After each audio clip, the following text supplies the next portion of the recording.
নমস্কার, তোমাদের সবাইকে সানা স্মাইল এডুকেশন সেন্টারে স্বাগত জানিয়ে আজকের ক্লাসটি শুরু করছি। আজকে তোমাদের সঙ্গে আলোচনা করব তোমরা যারা নবম শ্রেণীর ফার্স্ট ইউনিট টেস্ট পরীক্ষা দেবে 2025 সালে, তোমাদের জন্য রায় ও মার্টিন প্রশ্ন বিচিত্রা থেকে আজকে সমাধান করে দেখাবো। নবম শ্রেণীর জীবনবিজ্ঞান বিষয়ে মডেল নম্বর 2 অর্থাৎ 2 নম্বর স্কুলে তোমাদের যে সমস্ত ছোট ও বড় প্রশ্নগুলি আছে সমস্ত প্রশ্নের উত্তরের সমাধান করে দেখাবো। চলো দেরি না করে মূল বিষয়ে যাওয়া যাক। প্রথমে আমরা সমাধান করব বিভাগ কয়ের একে আছে সঠিক উত্তরটি নির্বাচন করো। দেখো কি আছে, একে কোন বৈশিষ্ট্য জীব ও জড় উভয়েরই থাকে, সঠিক উত্তর হবে নির্দিষ্ট আকার, অপশন সি। দুয়ে দেখো কোন বিজ্ঞানী হট ডাইলুট স্যুপ কথাটি প্রথম বলেন, উত্তরটা হবে হ্যালডেন, অপশন বি। পরবর্তী দেখো 3 দাগের অটোলাইসিস ঘটায়, সঠিক উত্তর হবে লাইসোজোম। পরবর্তী দেখো অপশন সি। 4 দাগ দেখো হৃৎপিণ্ডের আবরণীকে বলা হয় পেরিকার্ডিয়াম, অপশন সি। 5 দাগ দেখো লিউকোপ্লাস্টিড সাধারণত দেখা যায়, সঠিক উত্তর হবে মূলে, অপশন সি। 6 দাগ দেখো কোষ প্রাচীরের গঠনগত উপাদানটি হলো সেলুলোজ, অপশন ডি। 7 দাগ দেখো প্রোক্যারিওটিক কোষের বিভাজন ঘটে, সঠিক উত্তর হবে অ্যামাইটোসিস দ্বারা, অপশন সি। পরবর্তী প্রশ্ন দেখো কি আছে বিভাগ ক্ষয়ের 2 দাগের একটি বাক্যে উত্তর দাও যে কোনো 3টি। 1 দাগে দেখো কোন গোষ্ঠীর প্রাণীদেহে সবচেয়ে বেশি প্রজাতি দেখা যায়, উত্তরটা লিখবে পোকামাকড়ের প্রজাতি। 2 দাগ দেখো চ্যাপ্টা কৃমি কোন পর্বের প্রাণী, উত্তরটা লিখবে প্ল্যাটিহেলমিনথিস। পরবর্তী প্রশ্ন দেখো 3 দাগের কোন সরলস্থায়ী কলার কোষান্তর রন্ধ্র বর্তমান, উত্তরটা হবে প্যারেনকাইমা। 4 দেখো 3 প্রকার পেশি কলার নাম লেখো, দেখো উত্তর। দেখে নাও প্রশ্ন উত্তরটা কঙ্কাল পেশি, আন্তর্যন্ত্রিক পেশি আর হচ্ছে হৃৎপেশি। আশা করি তোমরা দেখে নিয়েছো। আর দেখো শ্রেণীকলার শ্রেণীবিভাগ দেওয়া আছে, একটু দেখে নিও সবটা। পরবর্তী দেখো কি আছে 3 দাগের শূন্যস্থান পূরণ করো। কি আছে, একে জীববিদ্যা ও ইলেকট্রনিক্সের সহযোগে গঠিত শাখাটির নাম হলো বায়োনিক্স। 2 দাগ দেখো অস্ট্রিয়া স্পঞ্জ পর্বের প্রাণীদেহে দেখা যায়। 3 কার্বন, হাইড্রোজেন ও অক্সিজেন নিয়ে তৈরি হয় লিপিড। 4 দাগ দেখো ঠিক বাক্যের পাশে ঠিক চিহ্ন আর ভুল বাক্যের পাশে কাটা চিহ্ন দাও। 1 দাগের প্রশ্নের উত্তরটা হবে সত্য, 2 দাগের প্রশ্নের উত্তরটা হবে মিথ্যা। পরেরটা দেখো কি আছে, এ স্তম্ভের সঙ্গে বি স্তম্ভ মেলাও। একে আছে কি কৃষ্টিটা হবে ই, মাইটোকন্ড্রিয়া। 2 আছে ছদ্মশিলম, এটা হবে সি, নিমাটোডা। 3 আছে প্রতিবর্তক ক্রিয়া, এটা হবে সুষমকাণ্ড। 4 আছে উদ্ভিদের জল সংবহন, এটা হবে জাইলেম। পরবর্তী দেখো বিভাগ গয়ে কি আছে 6 দাগে 6 রাখে কন্ট্রিকথিস মাছের প্রদত্ত বৈশিষ্ট্যগুলি আলোচনা করো, অন্তঃকঙ্কাল আর পটকা। দেখো প্রশ্ন উত্তরটি দেখে নাও। অন্তঃকঙ্কাল তরুণাস্থি বা কার্টিলেজ নির্মিত, আর হচ্ছে পটকা দেওয়া আছে, পটকা থাকে না, এই জন্য এদের সব সময় সাঁতার কাটতে হয়। তাহলে আশা করি উত্তরটা দেখে নিয়েছ।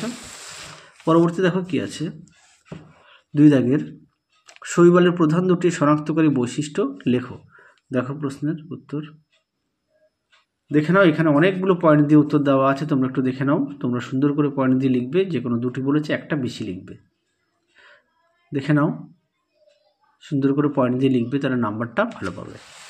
আর তোমাদের নবম শ্রেণীর আগের ভিডিওতে আমরা বাকি যে বিষয়গুলো আছে সমস্ত বিষয় সমাধান করে দেওয়া আছে, আর যেগুলো বাকি আছে খুব শীঘ্রই পেয়ে যাবে, তোমরা অবশ্যই দেখে নিও। আর তোমাদের নবম শ্রেণীর ফার্স্ট ইউনিট টেস্টের সমস্ত বিশেষ সাজেশন দেওয়া আছে, তোমরা যারা এখনও দেখোনি আমাদের প্লেলিস্টে গেলে পেয়ে যাবে। পরবর্তী প্রশ্ন দেখো 3 আর্থ্রোপোডা পর্বের প্রধান দুটি বৈশিষ্ট্য লেখো। দেখো উত্তর দেখে নাও, প্রশ্নটা পয়েন্টগুলো দিয়ে তোমরা উত্তরটা লিখবে, দেখে নাও। আমরা মুখে বললাম না, তোমরা একটু দেখে নাও।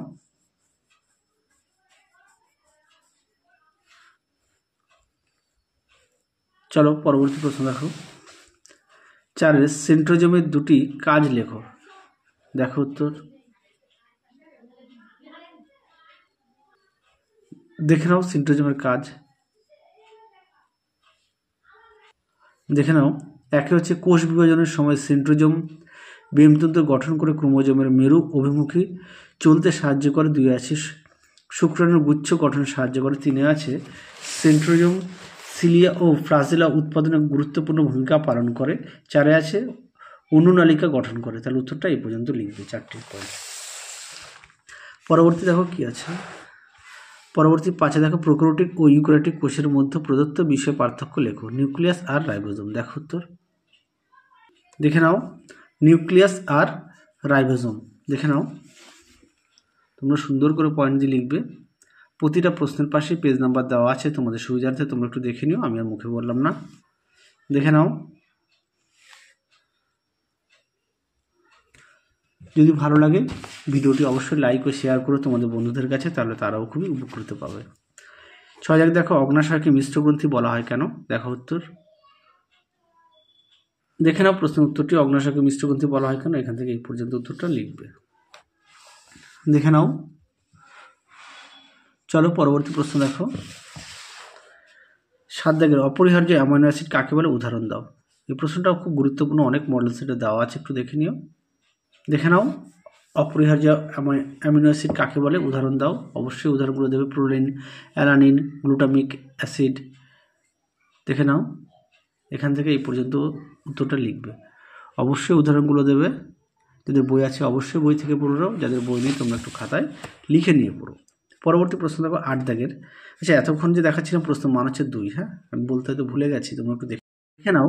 Vitamin A O D A দুটি করে অভাবজনিত রোগের নাম লেখো। ভিটামিন এর হচ্ছে রাতকানা আর জেরপ্থ্যালামিয়া, আর ভিটামিন ডি এর হচ্ছে রিকেট ও অস্টিওপোরোসিস।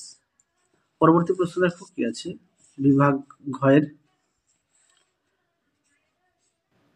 দ্বিপদ নামকরণের নিয়মগুলি আলোচনা করো। উদাহরণ সহ পক্ষী শ্রেণীর প্রধান দুটি বৈশিষ্ট্য লেখো। আচ্ছা দেখো প্রশ্ন উত্তর দেখে নাও। দ্বিপদ নামকরণের নিয়মগুলি আলোচনা করো, এখান থেকে উত্তরটা লিখবে। সুন্দর করে পয়েন্ট দিয়ে দেওয়া আছে, তোমরা অবশ্যই পয়েন্ট দিয়ে লিখবে, দেখে নাও।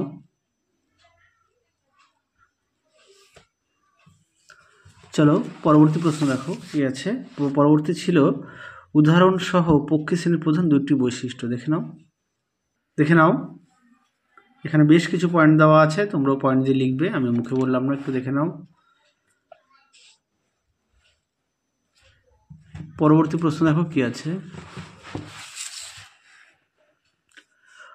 অথবা দিয়ে ব্রায়োফাইটা ও টেরিডোফাইটার মধ্যে প্রধান 3টি পার্থক্য লেখো। দেখো উত্তর দেখে নাও। প্রশ্ন উত্তরটি অবশ্যই তোমরা বিষয়গুলো উল্লেখ করবে, দেখে নাও।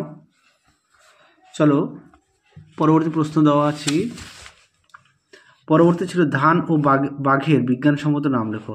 ধানটা দেখে নাও, ওরাইজাস স্যাটাইভা, ওরাইজাস স্যাটাইভা, আর বাঘের হচ্ছে প্যান্থেরা টাইগ্রিস।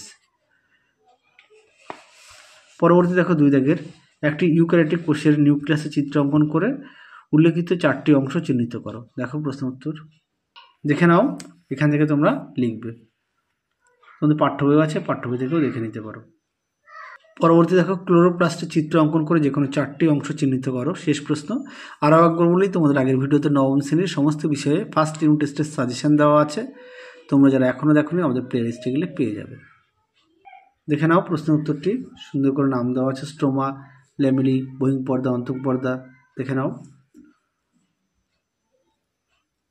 তাহলে চলো এই ভিডিওতে তোমাদের যে সমস্ত প্রশ্ন দেওয়া ছিল সমস্ত প্রশ্নের উত্তরের সমাধান করে দেখিয়ে দিলাম, তোমরা অবশ্যই বাড়িতে পড়ো, আর পাশাপাশি পাঠ্য বই অবশ্যই খুঁটিয়ে পড়ো। তাহলে চলো আজকের মতো এখানেই সমাপ্ত করছি, আবার দেখা হবে খুব শীঘ্রই তোমাদের পরবর্তী ভিডিওতে। তোমরা সবাই সুস্থ থেকো, ভালো থেকো, আজকের মতো টাটা।